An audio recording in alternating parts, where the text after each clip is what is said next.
Assalamualaikum warahmatullahi wabarakatuh. Apa kabar semuanya? Berjumpa lagi bersama saya Wahyu di Dua Kehidupan.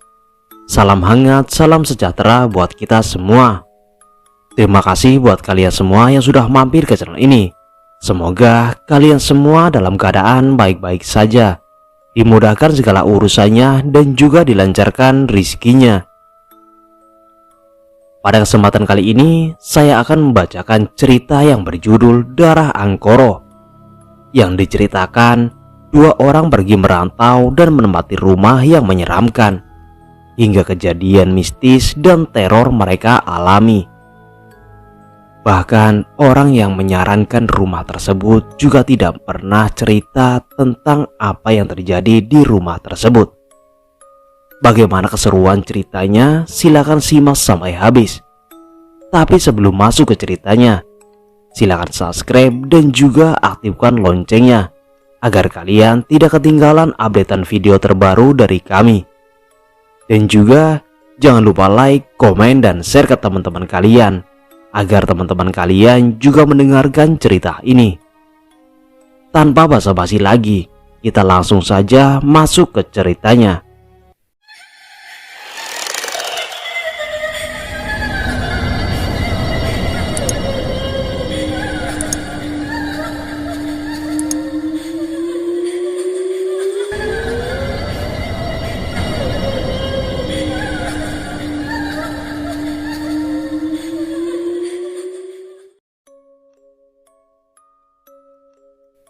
Setelah menempuh perjalanan lebih dari 3 jam, melawan rasa bosan dan suhu dingin dari ruang VIP kapal cepat speedboat, akhirnya aku bisa tersenyum lega. Sejenak ku renggangkan otot-otot tubuhku yang kaku sebelum keluar dari kapal dan menginjakan kaki di pelabuhan Muntok. "Masih jauh tempatnya, Man?" tanyaku pada Arman, teman satu desa yang membawaku merantau untuk pertama kalinya di provinsi yang terkenal dengan martabak, timah, dan sahangnya. "Ya masih, Yan. Kita naik bis lagi ke sananya," jawab Arman dengan terus melangkah sembari menenteng tas ransel, sama sepertiku yang mengekor di belakangnya. Hampir 20 menitan aku dan Arman berjalan sebelum akhirnya kami berhenti di sebuah warung kecil pinggir jalan hitam aspal. Ada alasan tersendiri mengapa Arman memilih menghadang bis di pinggir jalan, bukan di dalam terminal. Di samping bisa tawar-menawar ongkos, pilihan jenis bisnya juga jadi pertimbangan Arman. Hari beranjak semakin siang ketika aku harus duduk di salah satu deretan kursi bis untuk beberapa jam ke depan. Bayangan rasa bosan sudah menghantuiku saat bis yang tak terlalu mewah mulai berjalan meninggalkan wilayah pelabuhan. Tak ada hiburan apapun yang bisa kunikmati di dalam bis, kecuali suara deru mesin dan teriakan knebis yang mencari tambahan penumpang. Hingga sekitar pukul 4 sore, Arman mencolekku dan memberi isyarat agar segera bersiap-siap, mengakhiri rasa lelah dan bosanku yang hampir membuncah. Setelah turun dari bis, Arman kembali mengajakku berjalan memasuki sebuah perkampungan dengan masyarakatnya yang ramah tamah. Satu kesan yang membuatku langsung membayangkan akan betah jika tinggal di tempat itu. Tapi aku salah. Arman rupanya hanya menemui seseorang yang akan mengantarkan kami berdua ke lokasi tempat kerja. Pak Anam, beliau yang bakal mengantarkan aku dan Arman di kebun sahang milik seorang juragan kaya yang dipercayakan padanya. "Apa mau berangkat sekarang, Mas Arman, Mas Rian?" tanya Pak Anam setelah segelas kopi yang disuguhkan padaku dan Arman tinggal ampas. "Oh iya Pak," jawab Arman. Butuh waktu 20 menitan dengan mengendarai mobil pick up untuk sampai ke lokasi perkebunan dari rumah Pak Anam. Meskipun tak begitu jauh dari perkampungan warga lain, tapi lokasi rumah yang bakal kami berdua tempati lumayan masuk ke dalam. ada hal aneh yang kutangkap dari sikap Pak Anam ketika kami baru sampai. Beliau terlihat gusar dan buru-buru pamit setelah menyerahkan kunci pada Arman tanpa menjelaskan apapun perihal rumah berlantai acian semen dengan dinding separuh papan dan separuh batu bata. Hening senyap saat kakiku melangkah di belakang Arman, memasuki rumah dengan 2 kamar berdampingan yang tertutup. Sedikit lega perasaanku ketika Arman menemukan saklar dan menghidupkan seluruh lampu rumah karena waktu sudah gelap. Mau tidur di kamar sendiri-sendiri atau sekamar berdua, Yan? Tanya Arman padaku yang masih duduk di kursi menghadap ke pintu. Aku nurut aja, Man. Jawabku singkat. Sekamar aja ya, Yan. Gampang bersihinnya, saut Arman memutuskan. Aku yang sekiranya ingin menyahuti lagi ucapan Arman mendadak urung ketika mataku melihat halaman depan. Lewat pintu yang masih terbuka, sekilas satu sosok melintas. Ada apa, Yan? Tanya Arman sedikit heran melihatku berdiri dan menatap lekat keluar. Tadi kayak ada orang lewat, Man. Jawabku jujur. Warga kamu sebelah mungkin pulang dari kebun. Jawabnya sembari alasan yang tak begitu kuyakini. Aku mau istirahat dulu ya, Yan. Capek, ucap Arman kembali sambil berlalu.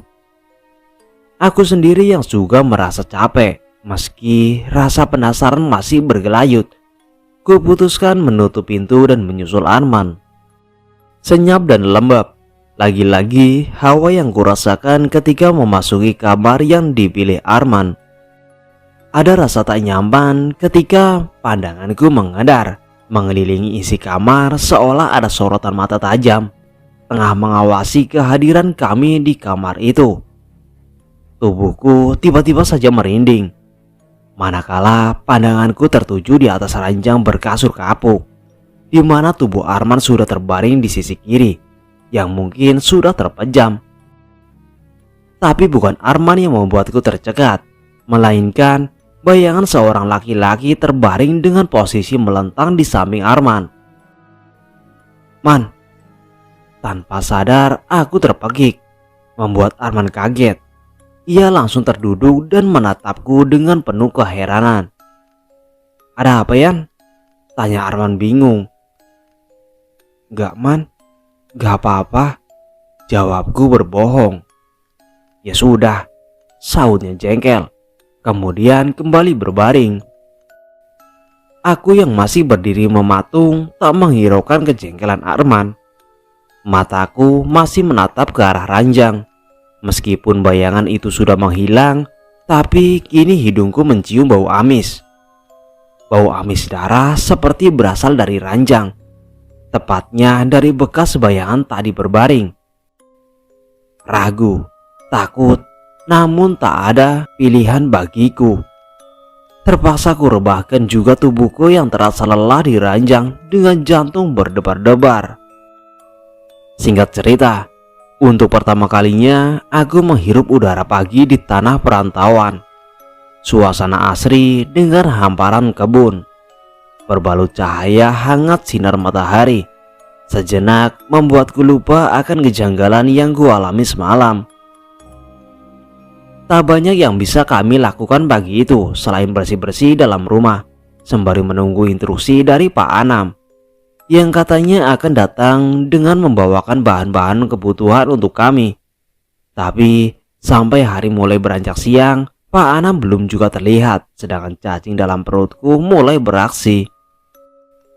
Ketika aku dan Arman berniat untuk keluar mencari makanan, dari jalan samping rumah, sebuah sepeda motor dengan keranjang penuh bawaan berhenti di halaman depan. Aku dan Arman sedikit heran melihat lelaki setengah abad yang datang mengantarkan bahan kebutuhan untuk kami, bukan Pak Anam. Loh, Pak Anam kemana, Pak? Tanya Arman. Pak Anam ada kepentingan, Mas. Makanya menyuruh saya untuk mengantar ini semua, jawabnya sambil menurunkan barang bawaannya. Mas berdua nanti sore disuruh ke rumahnya untuk masalah kerja, sambung si bapak setelah menurunkan barang terakhir, sekantong beras. Lah, kami kesananya jalan kaki pak, sahut Arman yang bingung. Bapak itu terdiam, hanya matanya yang memandang aku dan Arman bergantian. Dengan tatapan kulihat seperti menyiratkan sesuatu. Maaf mas, saya permisi, mau langsung ke ladang soalnya, ucapnya berpamitan. Lagi-lagi aku melihat keanehan dari raut wajah bapak itu, sama dengan yang ditunjukkan Pak Anam saat pertama kali mengantarkan kami. Sejenak, aku dan Arman saling pandang setelah kepergian si bapak. Ada perasaan tak enak yang sama-sama kami rasakan melihat sikap bapak itu seperti ketakutan. Man, sepertinya ada yang aneh dari rumah ini. Kemarin Pak Anam juga sama seperti bapak tadi, kayak ketakutan lihat rumah ini, ucapku sambil menata bahan-bahan di ruang dapur. Aneh gimana maksudmu? Tanya Arman yang baru selesai ngaduk 2 gelas kopi. Aku merasa rumah ini angker. Dari semalam banyak kejanggalan yang aku rasakan, jawabku menjelaskan. Ah, kamu ini ada-ada aja. Minum dulu nih kopinya, biar pikiranmu fresh dan gak mikir yang aneh-aneh, sahut Arman kembali seperti tak percaya dengan alibiku.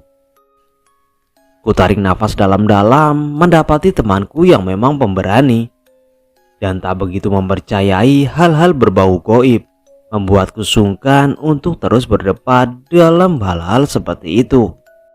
Waktu terus berputar, terik matahari yang menyengat perlahan berganti semburat kemerah-merahan di langit ujung timur, menandakan jika senja akan segera menyambut malam.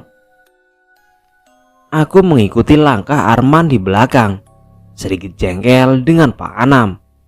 Pasalnya bukan jarak yang dekat rumah yang kami tempati dengan rumah Pak Anam. Tak kurang dari 1 jam kami harus berjalan kaki dengan kucuran keringat membasahi. Setelah bertemu dengan Pak Anam, hanya seputar pekerjaan yang kami bicarakan tanpa menyentuh perihal rumah. Sempat ingin kutanyakan, tapi kuurungkan sebab Pak Anam ingin kami segera pulang dengan berbagai alasan, seperti tahu dan enggan membahas soal rumah yang kami tempati. Dengan perasaan bercampur aduk, aku terpaksa menahan rasa penasaranku dan mengikuti Arman kembali ke rumah. Langkah kontaiku dan Arman sampai terhenti ketika seorang lelaki tua berbaju batik lengan panjang serta sarung kotak-kotak berpapasan dan menatap kami dengan penuh selidik. Mas-mas berdua ini dari mana? Tanyanya dengan kening berkerut. Maaf pak, kami dari tempat Pak Anam, jawab Arman pelan. Oh Anam, tapi kayaknya mas-mas ini bukan warga sini ya, sahutnya masih dengan curiga. Aku dan Arman sejenak terdiam sebelum Arman menjelaskan singkat tentang kami berdua. Sekilas bapak itu manggut-manggut sebelum wajahnya berubah tegang ketika Arman menyebut rumah yang kami tempati. Saran saya kalian cari tempat tinggal lain saja, ucapnya sembari berlalu dan menambah lagi satu keanehan bagiku. Kali ini Arman terlihat seperti memikirkan ucapan sang bapak tadi. Ia terlihat diam merenung sepanjang jalan, membuat suasana sunyi bertambah hening tanpa adanya percakapan apapun antara aku dan Arman. Ketika kakiku baru menginjak halaman rumah, hawa senyap sudah menyambutku.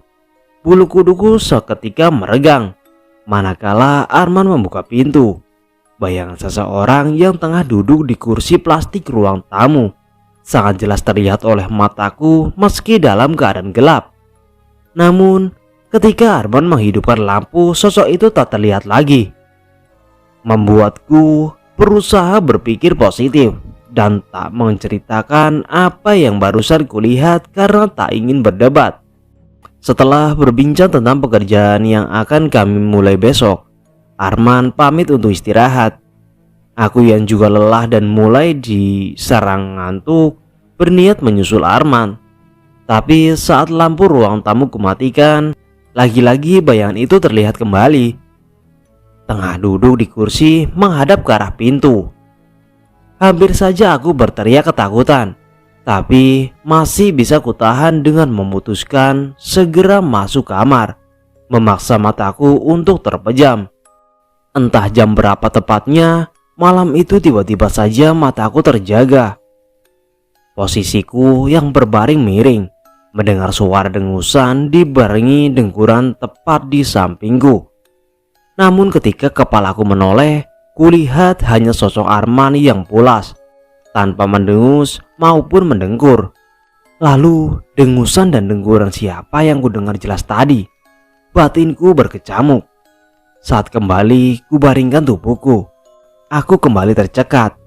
Bukan karena dengusan atau dengkuran, melainkan aroma manis darah yang pekat menusuk hidungku.